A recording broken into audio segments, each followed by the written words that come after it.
Today on Connecticut Yankee Sanity, we'll talk about Hillary Clinton. Though now off center stage, she almost certainly lingers in the wings to prompt the new players in the Democratic melodrama, and maybe even Joe Biden himself, if they flub their lines. So, in my opinion, it's worthwhile to revisit her as a still influential, if less strident, voice within the party. What are we dealing with in her? Mrs. Clinton began her ascent as the grand dame of scandal during her salad days in Arkansas with a Whitewater real estate scheme and her cattle futures controversy. Later, when she was First Lady, came Travelgate, Filegate, and her character assassinations of the victims of her husband's sexual escapades. As a senator from New York, she was undistinguished, a relief. The highlight of her tenure as Secretary of State, apart from personal corruption and her flouting of security measures, was the Benghazi tragedy and the Uranium One deal. She came out of it all squeaky clean. She may, nevertheless, go down in our history as the most tainted candidate ever to run for high public office. Her 2016 presidential bid played out against a backdrop of investigations into the use of the Office of Secretary of State for personal gain and gross negligence in the handling of classified information. Fortunately for her, the actionable term gross negligence was downgraded by James Comey to carelessness, and her destruction of evidence was deemed not worth fussing over. Hence, she was spared awkward indictments. As we now know, the Department of Justice Spygate operation against the Trump campaign was by then underway, along with the dossier caper. She could not have been unaware of either.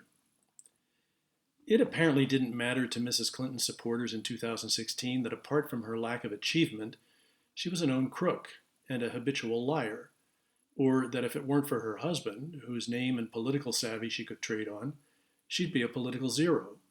Indeed, she is a political zero. Moreover, as a woman, she's so degraded as to be pitiable. Would any woman tolerate in her marriage what Mrs. Clinton has tolerated, sacrificing her honor and reputation to a philandering husband? No, what mattered was her name recognition, her rhinoceros hide, her fundraising capability, her ruthlessness, and, of course, her X chromosomes. Nearly 66 million Americans voted for her for president, 3 million more than for Mr. Trump. Her defeat touched off nationwide protests and a media and congressional assault on the president that continues to this day. Mrs. Clinton was considered by a significant number of voters, despite contradictions in character, behavior, and donor sources, as the defender of female virtue in a country blatantly hostile to women. Lacking significant accomplishments of her own, she made the decision to base her candidacy largely on her gender. That was shrewd, as women outnumber men in the United States by nearly 5 million. Indeed, 90% of black women voted for her. But Mr. Trump garnered 53% of the votes of white women, that is, privileged women like Mrs. Clinton herself. Women are generally pretty good at reading character, so perhaps it's not surprising that a majority of them decided that Mr. Trump, warts and all, was the better pick. If it weren't for the Electoral College, though, Mrs. Clinton would have prevailed, with consequences for the country we can only imagine. The Founding Fathers established that institution to protect us against foreign influence and candidates who would solicit their votes from the large population centers, disenfranchising the rest of the country. That is, they were thinking of someone like Mrs. Clinton.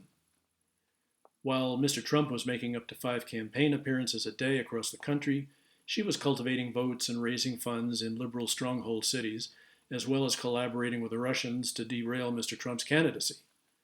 Previously, it appears she'd been lining her pockets, selling foreign potentates access to her as Secretary of State, and approving foreign speeches by husband Bill, whose fees flowed into their joint account. Those same potentates would surely have expected her to be equally obliging as president. Mrs. Clinton's campaign demonstrated how a good idea, fair treatment and respect for women, could be exploited by an unscrupulous, power-hungry opportunist. That our society is actively hostile towards the majority of its population is at best an iffy proposition, but we voted for Mrs. Clinton believing, at least in part, that she'd end the presumed victimization of America's womenfolk.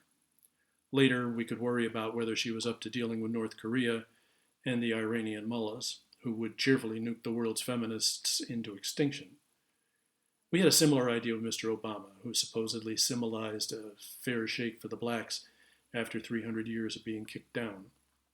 The moral is that electing people to the presidency on the basis of politically correct attributes, such as sex or race, or both, may be progressive, but the Oval Office is no place for other than the most capable leader we can produce without regard to packaging.